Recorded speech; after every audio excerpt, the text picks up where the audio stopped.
Let's hear today. Julie and Milo show is coming your way on Patsy. Good morning, good afternoon, good evening. Today is April 13th, 2021. Welcome to the Julie and Milo show. My name is Julie. I'm coming to you from Orange County, California. My dear friend Milo. Milo, could you please say hello? Hey, how you guys doing? It's Milo from Nashville, Tennessee. Thank you, Milo. Oh, bless. This is something that you and I are so blessed to be here. It is because of On Passive. Well, how you and I are feeling every single day. We get to sit together, we get to talk about On Passive. On Passive is an artificial intelligent information technology company. It is the reason for the Julie and Milo show was born on December 4th.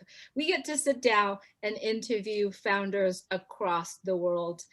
Today in our holding room, we have a special lady who's coming from Papua New Guinea. Milo, could you please help me to introduce our guest, please? Absolutely, Julie. And we're thrilled every time we get to talk to someone from Papua New Guinea. And today we have a founder that has come to us, and we don't know a lot about her, but we've read her bio, and we're excited about talking to her. So I'm going to bring her out right now, Johanna Kilembe.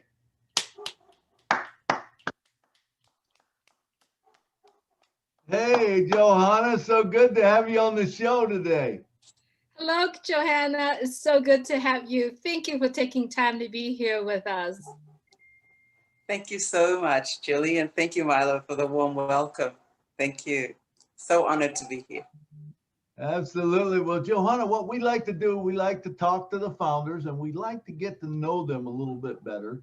And so that's what we're going to do today. So we want to start all the way back at the beginning. Where were you born, your parents, your siblings, and your family now? Good. I was born in Port Moresby. Port Moresby is the capital of Papua New Guinea. My mom and dad, my dad was a taxi driver in the big city. He moved to Leh early 80s and started his own company. So basically moved over to the second largest city in Papua New Guinea, not as big as America, and grew up in Leh City. I had two brothers, only girl with two brothers. I lost one of my brothers a few years back through a stabbing incident in our village. So now I only have one brother. I am married to a wonderful man by the name of Paul Kilembe, and we have 6 children, 3 boys and 3 girls. Oh, and as it is in Papua New Guinea culture where we look after so many more. So I like to think I have 12 children because I've looked after so many in the past that come and go. And I have 2 boys with me currently. Yeah. Wow. Thank you, Johanna. That is so beautiful of what your story that you share. And I'm sorry for your loss of your brother. But it seems like you have a wonderful family. For Milo and I get to know the people in Papua New Guinea. I know that the people in Papua New Guinea have such big hearts and such a powerful and loving energy. I know that you are a teacher. So tell me, what is it's so rewarding to be a teacher. So tell me a little bit about your experience being a teacher. Yes, I've been a teacher since forever. This means that I transferred to a school in 1984 and took on a Christian curriculum. And the amazing thing was because it was individualized learning, I graduated 4 years. So I was about 17, 18 when I graduated high school. And I like to tell people that when I started there in 84, I never really left because I thereafter used the curriculum a few years later to teach my children, went on to teach others. I was a teacher of the high schoolers, and then became an administrator and a principal using the accelerated Christian education curriculum. Yes, so I've just loved how the curriculum helps children to read. We have children who are 4 years old. In Papua New Guinea, most children go to school when they're 8 or 9, 10. But using the curriculum, I'm able to bring in children at 3.5 and 4-year-olds, getting them to read in 3 to 6 months in English, speaking English as well. That has been a blessing to me. It's tedious. Teaching is hard work. A lot of times we're underpaid in Papua New Guinea, but just seeing the miracle of a child being illuminated in education is something that, for me, it's rewarding. I would do it over and over again just for that result. Yeah, so I'm just blessed that I'm able to teach.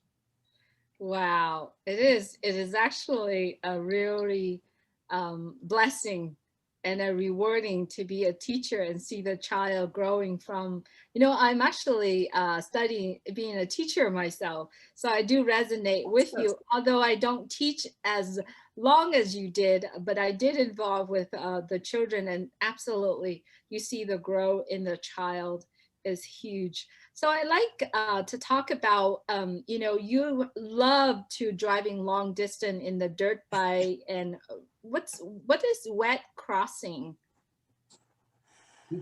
Wet crossing is actually when you have a bridge that is out and you have to cross the riverbed, and sometimes you've got rocks coming down really fast and just maneuvering a vehicle. So I like to, it's a scary moment when you're going into a river. You don't know, it's like you turn into a sub halfway because the river's coming down really fast, and then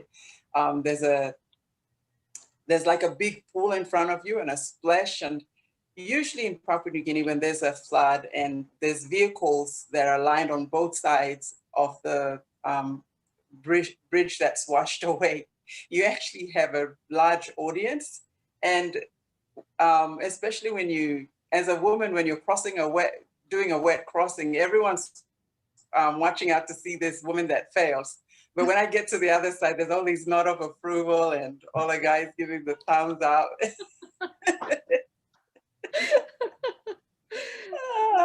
That's awesome. So you can do wet crossing, but you need to do it in a big, steady vehicle, a big wheeler, and that's heavy to cross. So yes, and I love driving. It's just a thrill. Adventurous. Yeah. In America, a lot of times I've watched them and they call them sippy holes, where they actually do that. They fill it in with mud and stuff, and then them trucks will go down in there and they'll try to get out and stuff. And like you said, there's a big crowd there watching and stuff, but it's more of a sport of a thing over here, But that's really neat. I was actually going to ask you about that, but that wasn't my next. I was going to make sure I got this question in too, because anytime I see music on the bio, that's where I'm going. So tell me a little about your music. What do you like? Do you sing? Do you play? What is it about music? After I graduated, I did about 6 months of music in college. And then I didn't continue because I had to come back and support my mom and dad in their small taxi business. But music has always been a part of me, just picking up the guitar and playing and singing or bouncing off on a piano someplace. And so I started reading music, and then I let it rest. When I got married, my husband and I were music directors in church. And in Papua New Guinea, it's mostly playing by ear. So yeah, I did that for 10 years, playing by ear. And then I helped a young man to start a music school. And I thought, now I'm going to start and go back and learn to read music. So at this stage, we started a school here in Ley. And due to COVID last year, we had to close doors. So I found myself having 2 really good pianos, 3 violin, 4 guitars, a bass guitar, la-di-da. And I thought, well, I can't let this go to waste. Might as well start to teach music. So I'm doing beginner for all the music except drums. So I'm doing teaching beginning music for guitar, bass, guitar, piano or keyboard, and violin. And then I leave the drums to my son. Just my eardrums get a bit of too much of a beating. So is your guitar real close there? I can pick it up, but I don't think I like where this is going. You don't want to sing for us? Oh, What if my goodness. what if we're gonna have her prepare for it, and then we'll bring her on one of those live webinar that we do, like a Saturday fireside chat, or even the Wednesday night. We would love for her to contribute it. What do you think about that, Johanna? Julie, you are a lifesaver, right? Johanna, I was thinking that you're like this adventurous woman that just likes that. And I'm thinking, man, I'm going to give her the platform where she can grab her guitar and just belt out that tune for us. I understand. Oh, I love it. Believe Man, me. I would have set your stage on fire, but I love it. I would love it if you do it. If you do it, because I know in On Passive, which is the next topic that I'm going in, there are so many music lovers, and Milo is one of a particular man. Every time when any guest coming on that has music as what they love in bio, Milo just love it. He couldn't sit still, So I would love it. Right. I would love it for you to come back on the Saturday and then just take your time and just fire up. thank you. That would be a lot of good practice time in between, but thank you. I'd love to do that. We're going to wait for it. Yeah, for sure. It's coming. It's coming. So I like to go into the topic of On Passive. I know we love On Passive, especially the people in Papua New Guinea. And I know that you do work with a group of women, try to get them into On Passive. I like to find out from you, how did you heard about On Passive? When did you join? And why did you take the action to become an On Passive founder, and you are passionate about it? Thank you, Julie. I heard about On Passive, I guess as soon as David Bakau came on, he started sending links out. So I got a link. I asked about it, and he gave some information.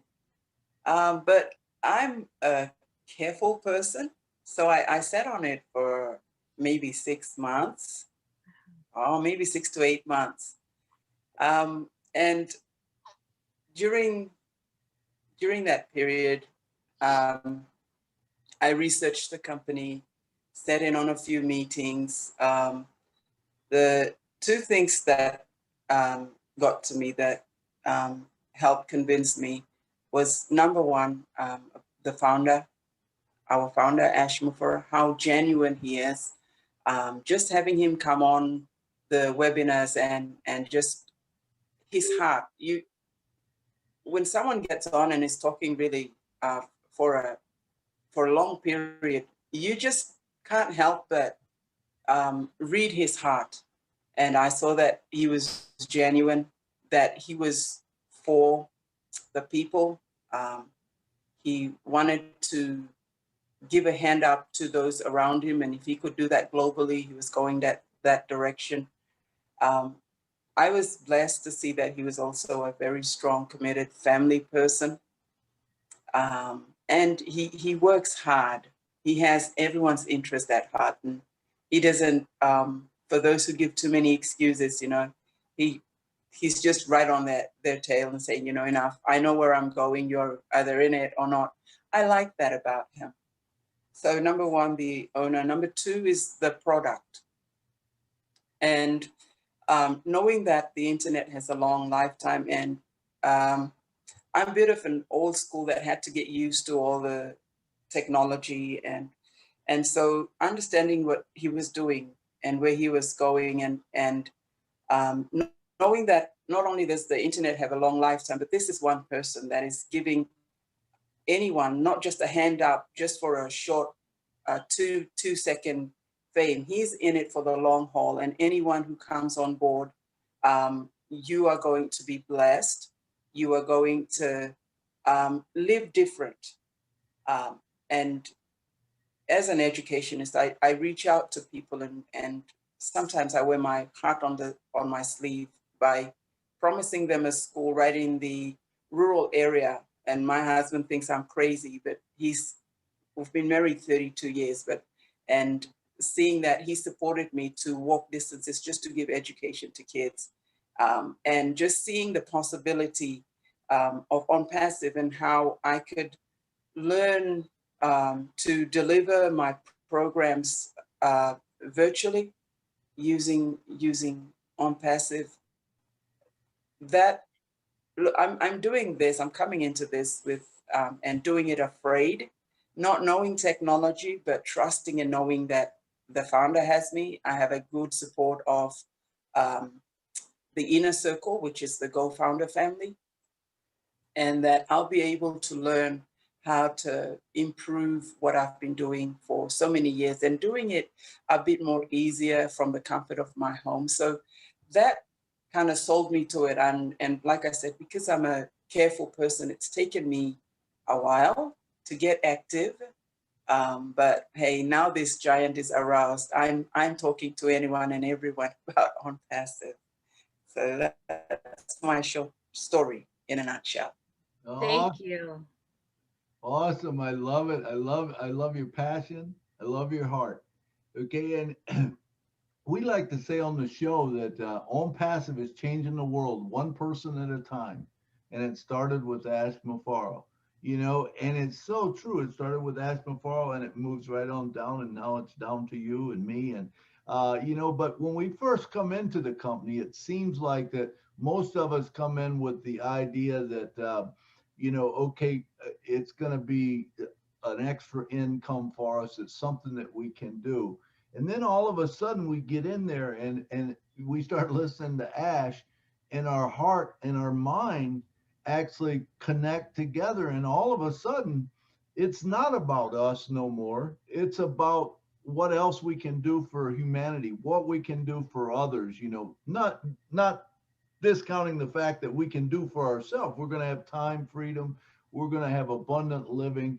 So it's a two-part question here. What are you going to do? What are your dreams for you and your immediate family? What are those dreams that you're going to take care of first? And then when you get those taken care of, then what are you going to do with those extra apples that you have? So let's go with those two questions. Thank you, Milo. My dream is to give my children, my family, a better future.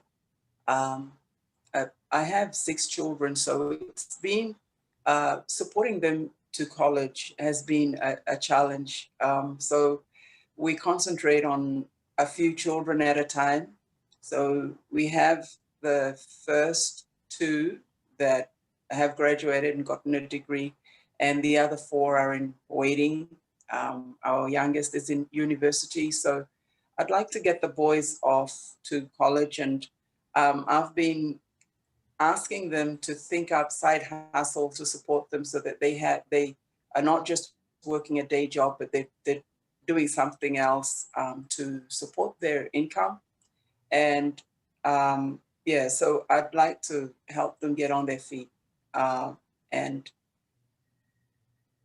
the other thing for my family is just my husband he's an economist and he's been able to carry us this far. I resigned as principal about 7 years ago, and I'm working on my own school on personal tutoring children personally with academic apart from the music. And so I'd really like to um, help him. We have a loan on our property and just the finance side, just help him with the finance so you get to a place where he can breathe easy. That's the main thing for me. Yes, and then he has an interest in rental properties, so he can continue to build his portfolio there while I go pursuing my music and teach children. Yeah, so that's the personal side, all that together. For the community, I've always reached out to the community. I mentioned a little earlier when I answered Julie's question. My husband's village is in Isipik. That's where David and Susan Bakau come from. And I visited there with my husband and saw that children as young as 5, 6 were walking 2 hours to school early in the morning, and a lot of them don't have thongs. They do it rough. They wake up at 4 o'clock. They're cooking taro or yam, starchy vegetable, a root vegetable on the fire by 4 a.m. And then by 6, if it's raining, they're cutting banana leaves, putting it on their heads, and they're running to school 2 hours away, 1.5 to 2 hours away, just for an education. And by the time they come back, it's 5, 6 in the afternoon. They're so tired, but yet they have to help go fetch water for their mothers. And my heart went out to them. So I started a school out in the bush, out in nowhere, and got them to, I'm paying for a teacher out of my own pocket, my husband and I, so that she can teach these children and use the curriculum to teach the children to read and write in English up to about level 4 or grade 4. And then we can transfer them to the school that's 1.5 to 2 hours away. So the school has been running for 8 years. We've had our challenges, but I would like to do that better and support community projects like that. I've been on a few international stages just saying, you know, this is a good idea, but I need help. I usually pitch for organizations to give me a community building because they don't have electricity. So if we can get a community building, which is like a mini hub of education, children can do online e-learning, they can have resources there, and study in the afternoons, then they go home. The mommies and daddies and youth can use it in the evening, but have a community building that is just a place of learning. That's always been my dream. And I know that with On Passive, I can now breathe easy. I can do this for my people and not just for the one setting, but I can replicate it. And yes, just take it, make sure that children are learning, they're learning well in their locality without having to walk distances. Yeah, and if I can use On Passive to build a community base from a rural area up, then we can put a stop to the urban migration that happens. We have a lot of people coming into towns and cities in Papua New Guinea looking for a good opportunity, And so if we can build up, have a prototype idea that builds the community in the villages and gets people educated enough, they're working on their land, they're selling the produce, and the money is coming to them in their locality. I believe it will be something. It's, I know saying that it is a big dream for a very small person like me. But I've started a school, I've started a few schools, even in the islands of Papua New Guinea, and I've seen the results. And my dream is to take that further. And I know that it's a work in progress. And now with On Passive, it's like a breath of fresh air that I can, it's like, yes, now I have something and someone and a big whole lot of someone's that would believe in a crazy dream like this. And I can. It's a Absolutely. possibility. And as keep saying, update your dreams. Your dreams can be bigger and bigger and bigger. And you know, there's really honestly nothing that you can think of what you're doing that can't be done with On Passive. It is going to make it a whole lot better. I love your heart. I love your passion for education. And Academy is another thing that, you know, you'll be able to just teach all over with that, you know. But great, man. Johanna, I can't tell you how good it was listening to you and what a great job you did today.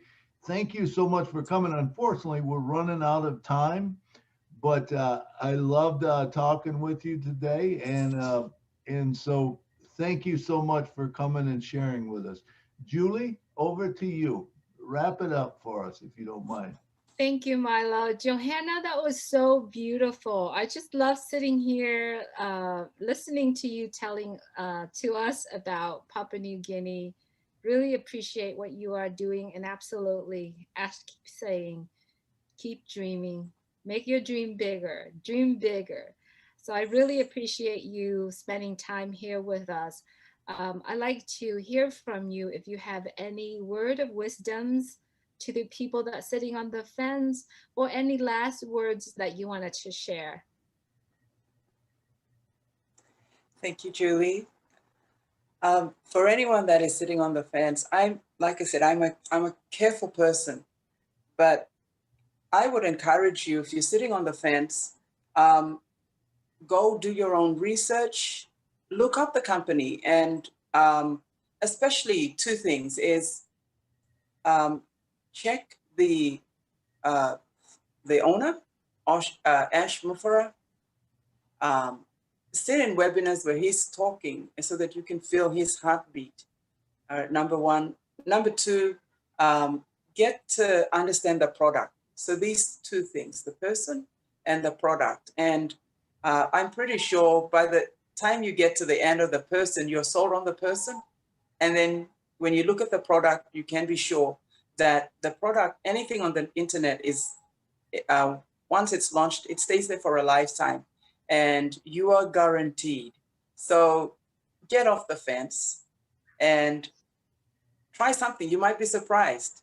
And I know you would be surprised. Yes. And then also you get into a good, positive community, a community that supports you and believes in you as a person. So those three should be a seller. Thank you, Johanna. Really appreciate you being here. You tell us a story about the children in Papua New Guinea. Such a beautiful story. There you have it, everyone. It's Johanna Kilembe from Papua New Guinea. What a beautiful story. I hope after you watch this message, I hope what she shared with you today touch your heart. And if it does, get back with the person who shared this message with you. Go to Julie and Milo show. Here you go. Go to julieandmilo.com. There are lots more story for you to listening to. And then, yes, Milo pointed out, I'm just going to put my finger away. Join us on the Facebook group on Passive with a Heart. There are a lot of informations, heart-to-heart conversations, and sharing out there. As always, we do have lots of information there. Please check it out. Get back with the person who shared this with you and take the action, because once you take the action, it will change your life for good. It changed for the better. So thank you so much for watching today. As always, please stay well, stay healthy, and stay alive. Good night from Orange County, California. Good night. Thank you for having me on the show. Good night, everyone, and may you be blessed. Good night from Nashville, Tennessee. Listen to the stories as to how they tell when they joined and how they're doing so well. Telling us what it's all about today and how they are loving that own passive way on passive.